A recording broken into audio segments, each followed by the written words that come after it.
And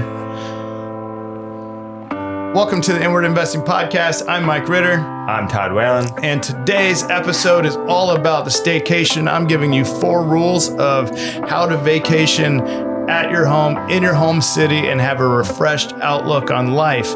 And I'll be talking about the end of my training program, Operation Silverback, that we've talked about here on the show before, and how it's altering my own personal training and my thoughts on how people should be training their clients. All that and more. Let's get started. To ride my bicycle, I want to ride my bike. I want to ride my bicycle, I want to ride it where I like. We are coming fresh off of a break, which was initiated by me, because I just came back from a wonderful staycation. Now, Mike, was your break actually initiated by Kit Kat? Did they give you a break? Give you a break? Give me a break? They broke me off a piece of that Kit Kat bar. Our official sponsor, Kit Kat. Our special sponsor for the podcast today is Kit Kat. So we are diving deep into this break from work that I call a staycation. I'm going to tell you exactly why you should take a vacation and why a staycation totally beats a vacation. How about that, Todd? Are you ready for it? I don't think I'm ready. I'll catch you later. I'm totally ready for this, Mike. Actually, I don't know if you know this, but this upcoming weekend I will be gone and like a mini staycation. Really? Yes. We're actually not staying in the house, but we're going like a half hour away and staying in someone else's house that we were given as a baby shower on the beach. So we're going to be like staycationing in someone else's house. Oh, wow. So is Three's company or just you two? No, Blaze is coming with us, so it'll be fun. Awesome. She's a good time though. Like, she rarely complains. She's not. She needs her mobile fridge. Not really. She does eat a lot, but other than that, pretty low cost.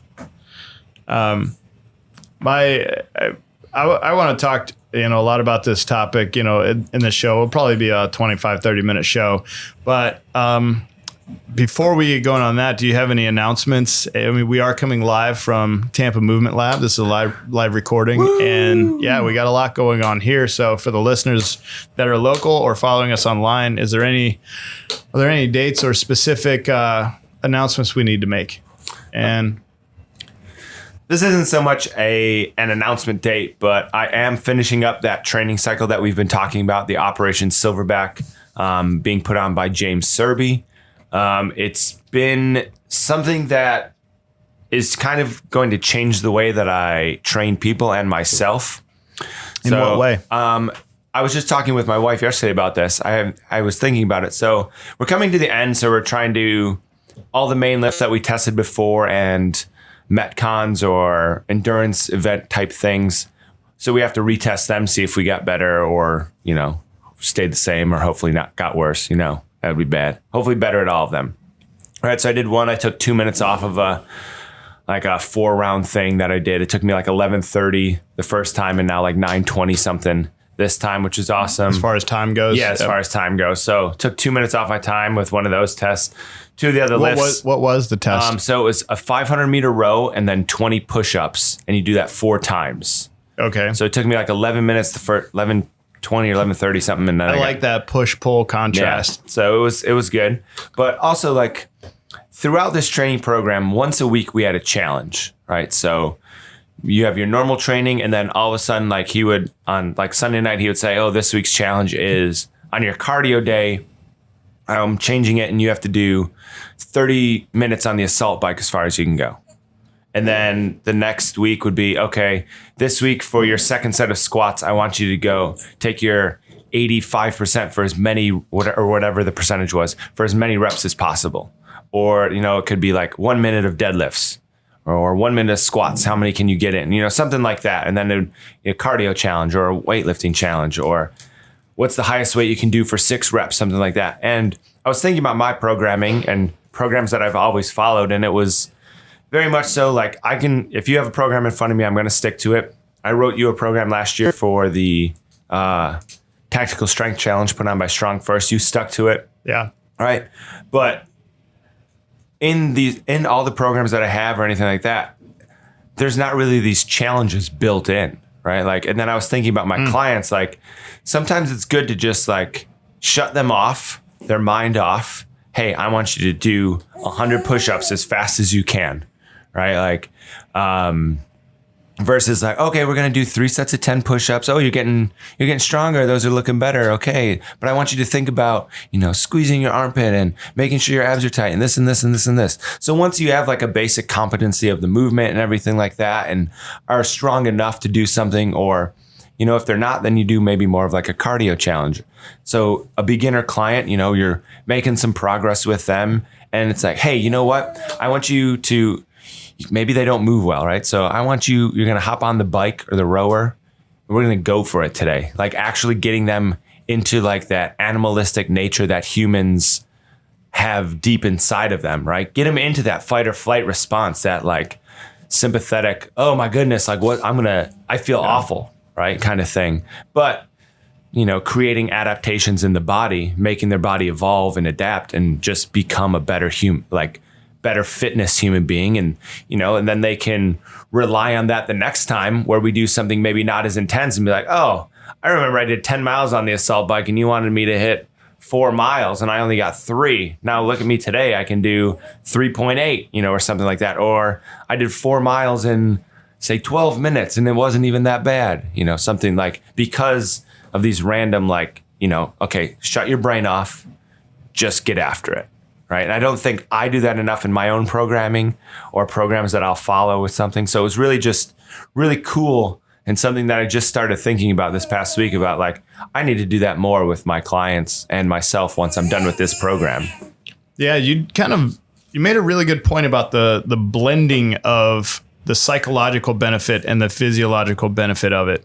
Because if you think about our modern culture and the way most people live their lives, we don't really have an opportunity to experience that fight or flight system unless we do it on purpose, right? So it's almost like you have to. It's sad that we do, but I don't know. We do a lot of nice that we don't have to. It's not also nice that we don't have to run away from predators. So we can go into a controlled environment, and I do feel like because we won't experience it otherwise, we do need to reserve some time to go have a near-death experience. That's I know it sounds a little harsh to people, but I think if you do this for a living, you know what I mean. Like, you have to do something that really it slaps you out of your comfort zone, because there's so many physiological benefits to it that it's not, when people say they're stressed out, kind of going with the theme of today, when people say they're stressed out, right? It's not that they're experiencing too much stress. It's not it at all. Like, we can take on a huge amount of stress and recover well. It's just the wrong stress. It's very low level chronic stress. And what you're talking about is something that we benefit very healthfully from and don't get to experience unless it's, purely by accident. You get robbed, which is, a very dangerous situation, or you can do it in a safe situation in the gym. Yeah, absolutely. Just like, I'm even thinking about, like, when I put clients through, like, okay, it's conditioning. All right, we're going to do this. And it's like, how hard are they really working? Like, all right, like, maybe change up how I'm my verbiage when I'm talking to them, and just really trying to get them to get after it. Like, my one client, I told him the other day, I was like, all right, we're working with his squat and everything. And, he's got some issues here and there with, like, keeping tension in his abs and everything. But I was like, all right, so we're going to lighten the load. It's going to feel light. It's going to feel light, but I really want you to get after it. I want you to do as many possible reps as you can. I'm here. I have the safety bars on the thing. So if it slips out of your hand, if you fall and can't get up, it's going to hit the bars first. I'm going to have it, like, there's no possible way you can, like, hurt yourself really, unless you somehow would break your leg or something like that or anything. But I want you to shut off your mind and just do as many as you can. And I'll count, focus on what you need to, or don't focus on anything, whatever that is. Stare at a spot on the wall and you're just looking at that spot. And I'll count all your reps and everything. And I'm just going to keep saying, one more. Like once you get to that point, there's always one more. You can always do one more rep, right? They say that. So yeah. Keep going though. You know, he was in a safe environment. We set him up for success. So, and he ended up doing like 25 squats with a weight that we were doing for like sets of 8 that he was like, oh, that's pretty heavy. And he did like 25 or something like that. It was crazy. So needless to say, now we're not doing that for 8 anymore. What would you say to somebody who's listening right now and is saying to themselves, that doesn't sound safe? Training to failure, or even somebody that has been a trainer for a while that just doesn't believe in training to failure. What would you say to that? What would I say to that? I would say that, you know, it's releasing different hormones in their body, in my client's body, right? It's also teaching them that they have more capacity than what their brain is actually telling them to. And if they say it wasn't safe, I would ask them to come here and show me how to make it safer. And in what ways are they pushing their clients to get that same response out of them? I mean, because there is an element of, you know, mechanical stress that has to happen to the body in order to create an adaptation, you know?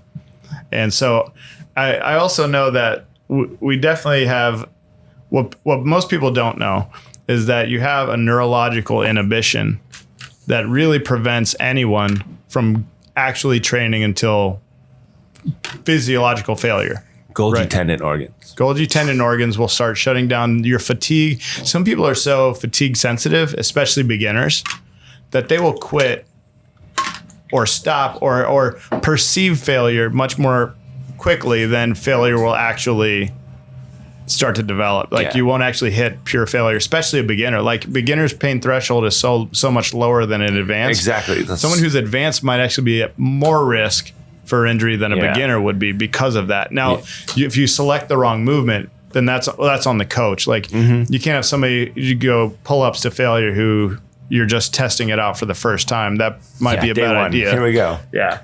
Or even squats to failure on day 1. Yeah, doing movements that you know that they can perform. Yeah, so like you said, as a beginner, there's rate of perceived exertion, your RPE. There's a couple different scales that people use, but I think as a beginner, you're not as in tune with your RPE as you want to be. That's why I think, unfortunately, more technology in the weight room is probably needed. Something I've been looking into is a velocity sensor for like bars and movements like that. So you'd be able to measure the actual velocity of the bar. Like, oh, I just lifted that. Oh, that was super, super hard. Well, we're going for max strength and you actually pulled that too fast. You were actually in power. So now you need to add a little bit more weight and do it again to actually get the result that you want. So, you know, but like, I was like, oh no, that was so hard. But then if you use technology, you can actually see like, no, actually that was not too hard. Or like you feel good and you pull and you're like, oh, that felt great. And you're like, well, that was way too slow to actually get any, like the response that you want, right? Like if you're doing a clean and jerk or, you know, they have a different speed that the bar should move compared to a deadlift or a bench press or a squat, like depending on what you're going for, speed, power, speed, strength, speed, stuff like that. So it's something I've been looking into to try and get. So hopefully for Father's Day. Putting it out into the universe never hurt. You know, I think that adding the technology, that sounds really interesting. And it reminds me of, you know, like HRV and some of these other technologies we use to get objective feedback. Because once you put your own, when your brain is the one that's experiencing the fatigue, you know, there's a little sympathy that goes on. And it's hard to get past the sympathy to make a rational judgment on whether or not your program is effective. Because I know there's somebody out there thinking like, well, I'm not going to get that. I just want to listen to my body. But guess what? Your body lies to you all the time. Your mind lies to you all the time. Sometimes your mind and your body aren't actually on the same page. Do you look the way you want to look? Do you feel the way you want to feel? Are you getting the result that you want out of your training? And some of this stuff really does help. So I think that would, you know, for the average person, I don't know how expensive those sensors are. They're expensive. Yeah. So anyone that really is taking their training seriously, that would be a really good way to get objective feedback. That's awesome. That's really cool and nice. It might be a nice addition to the lab. But speaking of stress, speaking of recovery, let's get to today's main topic, which is my staycation sponsored by Kit Kat. Now, I know what you're thinking, Todd. Why do a staycation when I can do a vacation? I know that's what's on your mind. Well, Mike, being a father for the last 5 months and a trainer with a wife that's a trainer and a dog and 2 newer cars, I understand a staycation could be a very good supplement to a vacation via money. You have 2 kids and your wife, so I can only imagine if you wanted to go somewhere, buying all those plane tickets or a wonderful car ride with everyone. Let me set this up for you. I'm a father of 2 kids, one's 7 and one is 3. I have a wife that is responsible for taking care of them while I'm at work. Of course, I'm a big part of it when I'm at home, make my own schedule, but guess what? Any stay-at-home mom that stayed at home with kids, help is always needed, no matter what. Oh, yeah. And just the thought of going on a plane ride with those 2, number one, just the plane ride itself sounds like riding a roller coaster for 2.5 hours. I'm pretty sure you'd rather work nonstop from 5 a.m. to about 6 p.m. with no meals, back-to-back clients than do that. Absolutely. I'd rather run home in the rain. Yeah. And the idea of travel, the anxiety that goes with it, obviously there's a budgetary issue. I mean, even if I had an unlimited budget, a vacation is a lot of work. And for a lot of people, that is the case. And so people tend to avoid going on vacation altogether. And I have a stat, I've been working on this project for a while. I have the Father's First e-course, and I have this stat in there that I bring up that on average, the average American leaves 5 to 6 unused paid vacation days left over at the end of a year. And I've talked to a number of people that they're in that range, 3 to 4, sometimes 2. A handful of times I'll meet somebody that says, oh, no way, I use my vacation days every single time, which great for you. But there are a lot of people that don't. And some people don't know what else to do besides go on a major vacation. So we'll save up and we'll save up and we'll save up and we'll save up. That's Baby Blaze also sponsoring the podcast. But people will save up so much to go on an elaborate vacation that they avoid times throughout the year which they could learn how to cope with the stress of everyday life better, right? Because it's not like stress is going away, but we can learn how to cope with it better. And that's what a staycation does. A staycation is a vacation spent at home or near home doing enjoyable activities or visiting local attractions. They actually looked up that definition. That's legit. Sound a very dictionary definition there, Michael. Right. That is exactly where it's from. And I do my research here. And so in reality, people often believe that they're too busy or broke to take a vacation. Now, while that might be true, they might not have thought of the other option, which is the staycation. And the staycation has many advantages over the vacation. So why do we want to take a vacation in the first place? To see the world. To see the world. See family. You want to break from your everyday life, right? So in a defense of a staycation for people who are like, I don't ever want to stay home or anything like that. There are places that people live that maybe they don't want to stay there, right? So coming from the northern Buffalo, a staycation in Buffalo, while good, and you're going to make some points to make it better and how people can adapt, like up there.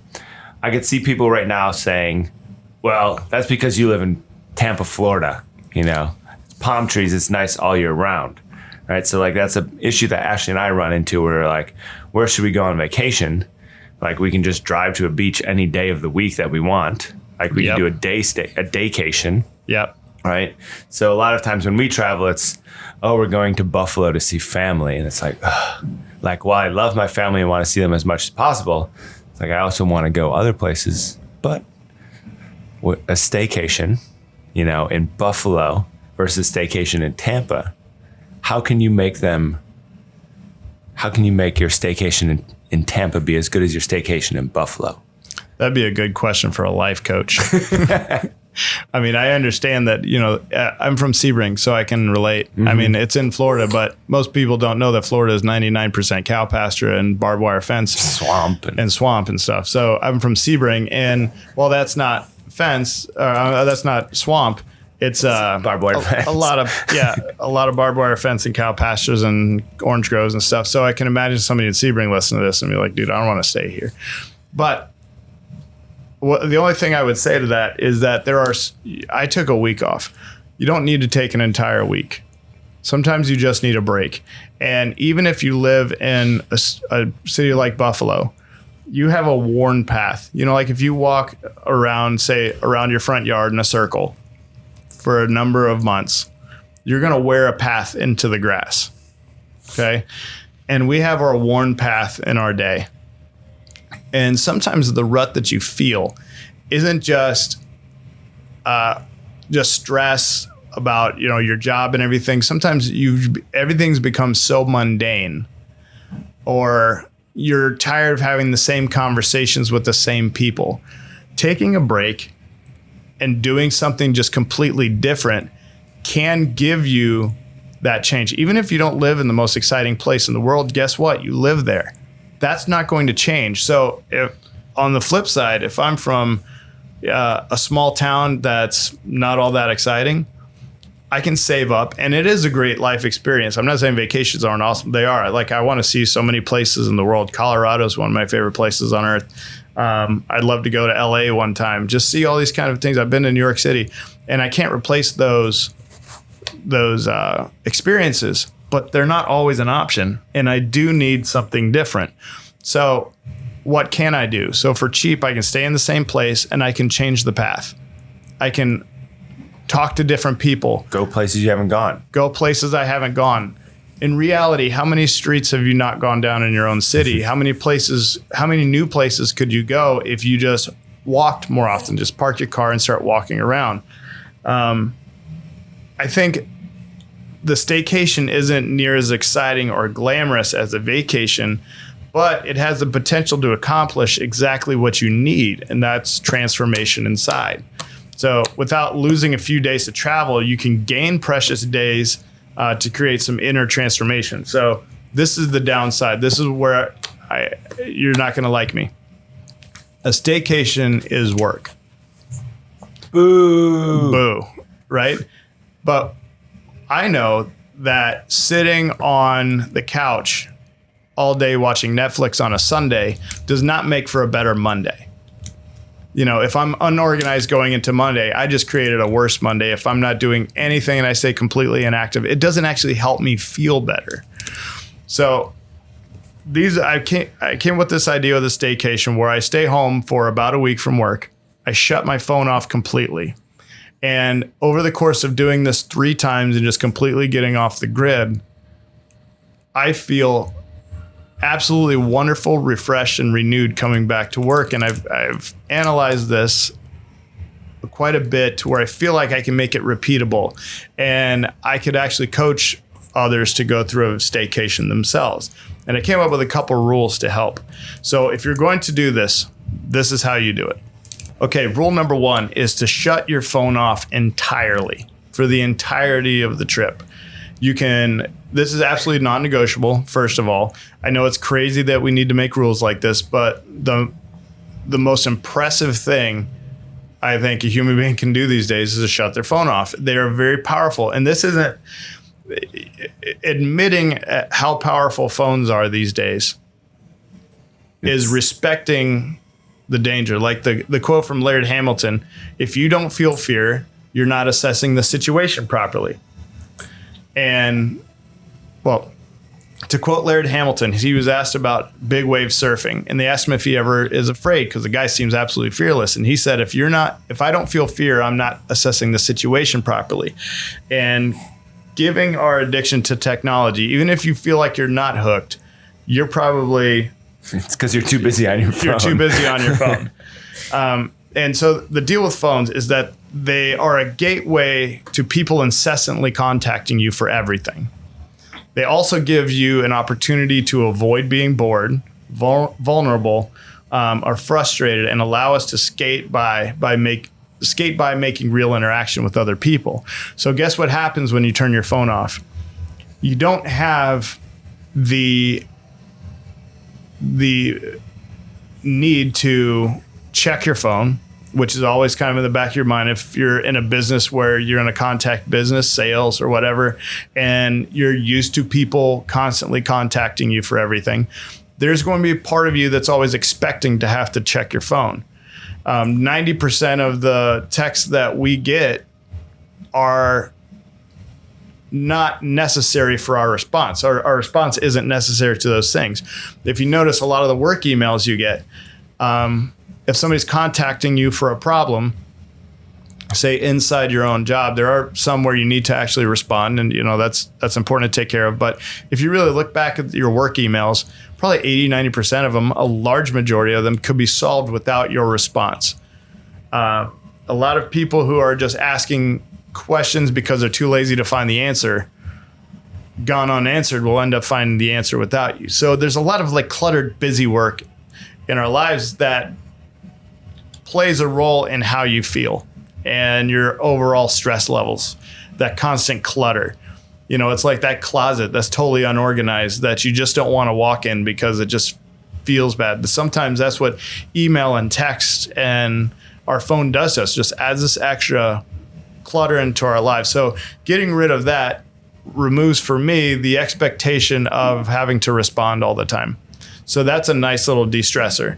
And rule number 2 would be set up backup contacts for yourself. If you're a business owner or you're in a position of influence, you have to be courteous to the people around you. So because you won't be responding during your staycation, for the emails or texts or the people who actually need to have an answer or they need a response, you can set up other people as the point man to handle any urgent situations. So as an example, any clients of mine that want to train during a staycation, they can train with other trainers. I can set that up. I will also set up emails, like newsletter emails, on auto schedule so that people are constantly getting at least some kind of reach out from me, and I've pre-written all this stuff and they can send it out. Oftentimes I'll set up scheduled videos or Facebook posts. If your business relies on social media contact and you really just can't be off of it, set it up to where you're scheduling posts ahead of time. Set up these contacts, and it's completely reasonable for people to accept that. Also, what I did, just in case there's an urgent matter, I checked my email 8 a.m. every day. Okay, so I shut my phone off, but I still got on email just in case. I had discretion over what I answered and what I didn't. But if there was an urgent matter that really did need my attention, I gave people the courtesy of that. That's optional. But I felt like that, if somebody really needed something from me, then I'm going to go ahead. We had some projects going on. We had some things that still needed some kind of attention, and we're going to be halted until I got back. So I gave people that courtesy. Did you actually have to respond to any email this time? There were 2. Okay. There were 2. There was a friend of mine who had scheduled a lunch with me. She was flying in from out of state, one of my best friends from high school and all that. She was coming in. So I responded to her. I told her how to get a hold of me. Obviously, I can't leave somebody like that hanging. So, sorry, I'd love to pick you up at the airport, but sorry. And one of the side benefits to shutting off your phone. First of all, when you shut off your phone, it feels like the 1980s. You feel like you're all of a sudden in the 1980s, and so is everybody else. It's so nice. But except for the cars look better. And some of them. I know it's going to rattle some cages, but the you know what happens when you shut off your phone? When you say you're going to meet somebody at 11, guess what they have to do? They actually have to meet you at 11. You don't realize how flaky people are these days just because they can be. How many times do people, you may not even notice it because it's just kind of a way of life now. Like Saturday when we met for dinner. Saturday when you met for dinner. Okay, yep, talk we were about supposed that. to meet at 5 and at like a little before 4. Hey, can we meet at 5:30 because of this? So it's like, and it was in a group message. And I was like, well, I guess, I don't know. This person didn't answer, so we still have to meet at 5. And then like they answered like kind of late, but it was like, oh no, 5:30 works. And then it was, all right, now 5:30. And guess what? We're not going to name names. We're in the trust tree. Everybody's safe here. If that person wouldn't have responded, say it was me and I had my phone off the grid and we prearranged to go out, and I didn't respond, guess what everyone would do? They'd find a way to meet at 5. Yep. Yeah. People are flaky nowadays just because they can be. And I noticed that, have you ever set up an event? I'm sure if you're listening, there's some of you that can relate on one side of the fence or the other. When you say, hey, let's all go out Saturday for dinner at, let's say, 8 p.m. And then there's somebody or everybody says, I don't know, I'll tell you in a little bit. I have to check. And then before you know it, it's like a day or two beforehand. And they're still saying, I don't know, I'll let you know in a little bit. People, I think, because we can connect so fast, people want to hold out in case something else better comes up. So like they get a free ticket to a concert, last minute, so they can still make that decision. People can keep their options open longer, and it makes it much harder to plan because of that. So having my phone off, one of the things was absolutely awesome because then people had to actually stick to what we planned, and they did. Magically, they did.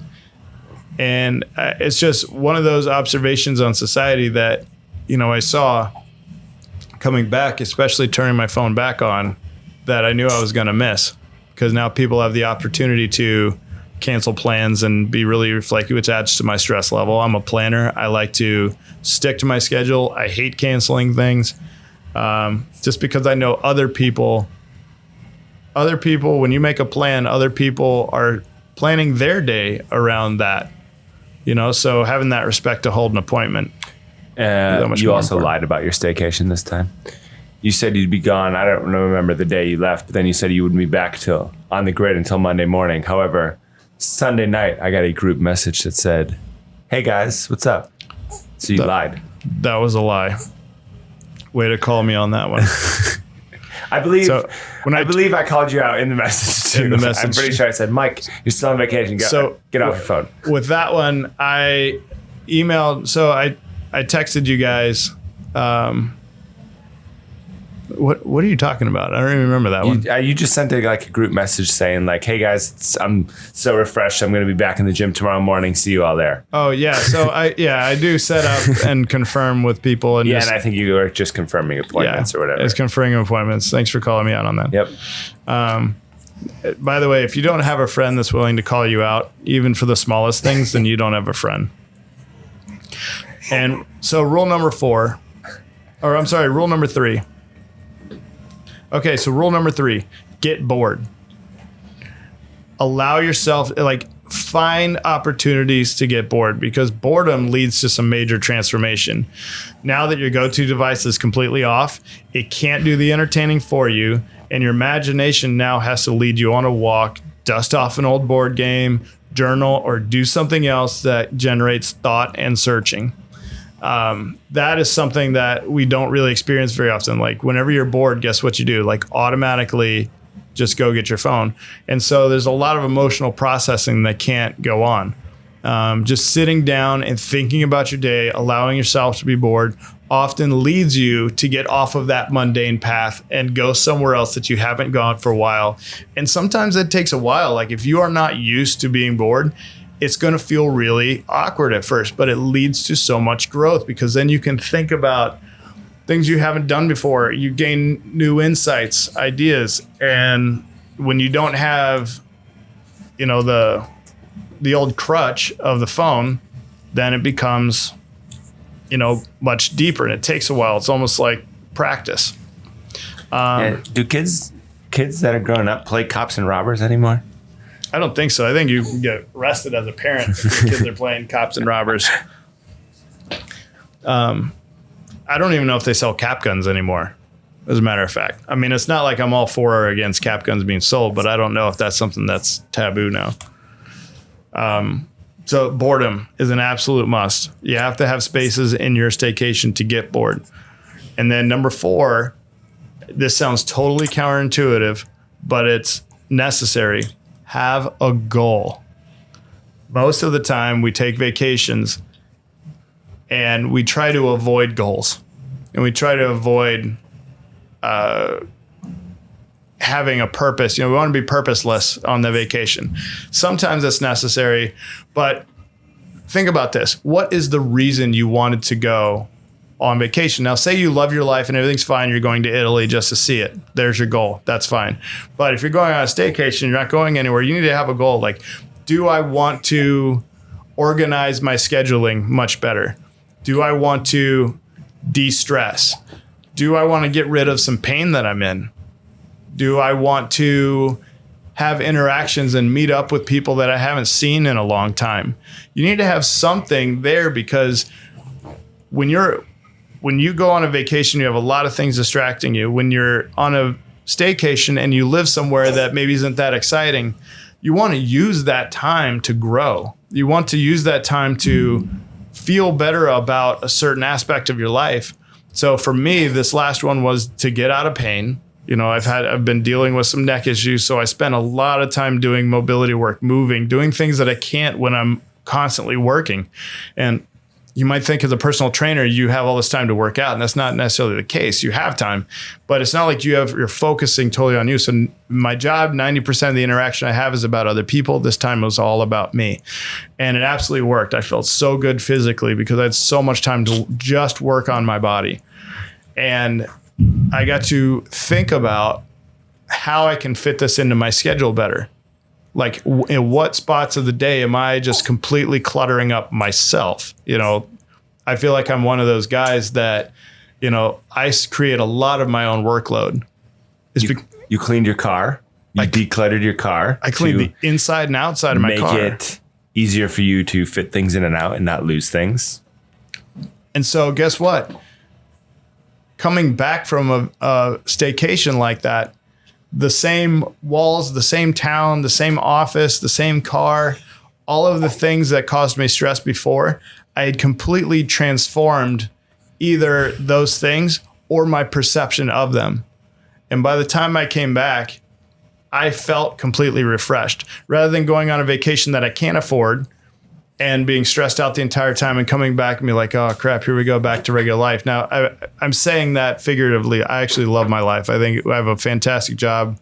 And I mean that. There's a lot of people out there that I think can really relate. If you've gotten your life the way you want to, but that doesn't mean it's not stressful.